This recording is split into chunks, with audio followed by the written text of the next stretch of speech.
আগামী জাতীয় নির্বাচন নিয়ে কোনো ষড়যন্ত্র করে লাভ হবে না জানিয়ে জামায়াতে ইসলামের আমির ডাক্তার শফিকুর রহমান বলেছেন, কালো টাকার বিনিময়ে মানুষ কেনার দিন শেষ হয়েছে।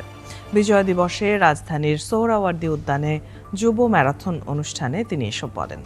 আগামীর জাতীয় নির্বাচন সুষ্ঠু ও অবাধ করতে নির্বাচন কমিশনের প্রতি অনুরোধ জানান তিনি। বলেন, নির্বাচন যাতে কোনোভাবে জাতীয় ও আন্তর্জাতিকভাবে বিতর্কিত না হয় সেদিকে বিশেষ সচেতন থাকতে হবে।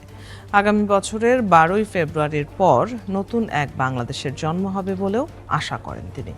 অনুষ্ঠানে দলের সেক্রেটারি বলেন, জাতীয় নির্বাচনকে বানচাল করতে তফসিল ঘোষণার পরেই ওসমান হাদির ওপর বর্বর হামলা চালিয়েছে ফ্যাসিবাদীরা। বাংলাদেশের নির্বাচনের তফসিল ঘোষণা করা হয়েছে।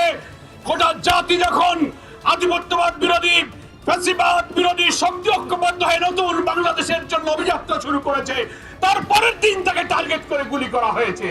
তার অর্থ হলো নির্বাচনকে বানচাল করে এই দেশকে ভারতের করদ রাজ্যে পরিণত করার প্যাকেজ প্রোগ্রাম তারা শুরু করেছে। জনগণ এখন তার নিজের বুঝটা বুঝতে শিখেছে। কাউকে আর ছাড় দেওয়া হবে না। কোনো কালো হাত সামনের দিকে এগিয়ে আসলে সেই কালো হাত জনগণ বশ করে দেবে। কালো টাকার বিনিময়ে মানুষকে কেনার দুঃসাহস দেখালে তাদের মুখে ছাই মেরে দেওয়া হবে। আগামীতে যে নির্বাচন ফেব্রুয়ারি মাসে অনুষ্ঠিত হবে 11 তারিখ 12 তারিখ, সেই নির্বাচনের মধ্য দিয়ে বাংলাদেশের নতুন ইতিহাসের মূলক উন্মোচন হবে ইনশাআল্লাহ।